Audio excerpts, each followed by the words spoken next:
Blackstone presents The United States versus China, The Quest for Global Economic Leadership by C. Fred Bergsten.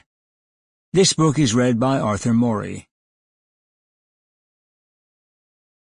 All charts, diagrams, and photographs that appear in the print edition of this book can be found in the bonus PDF file that accompanies your audiobook CD or download. Preface.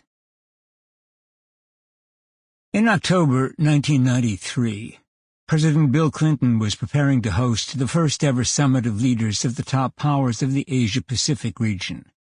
China, Japan, South Korea, Indonesia, and a dozen others, along with the United States.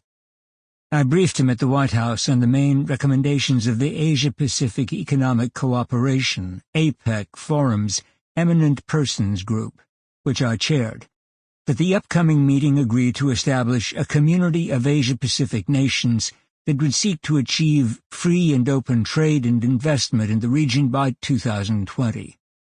The President agreed with those proposals and led their unanimous approval at the summit a month later, accelerating the integration and expansion of the most dynamic region of the world economy. Before deciding to do so, President Clinton asked the question that is even more central to U.S. and global economic policy today than it was then. Will China simply take the huge opportunities that have been offered to it to benefit from an open world economy and access to the world's most important markets, and then tell us bye-bye when they no longer need us? Like 7 other U.S. presidents before and after him, Clinton decided to gamble on engaging with China, at a time when the United States, basking in the glow of winning the Cold War, was near the peak of its global economic power and leadership position, and China was still in the early stages of its stunning rise.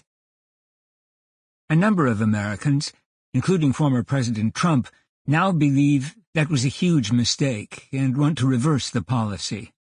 They fear that China will overtake the United States as a regional and even global power, and represents an existential threat to its world leadership, perhaps even its national security.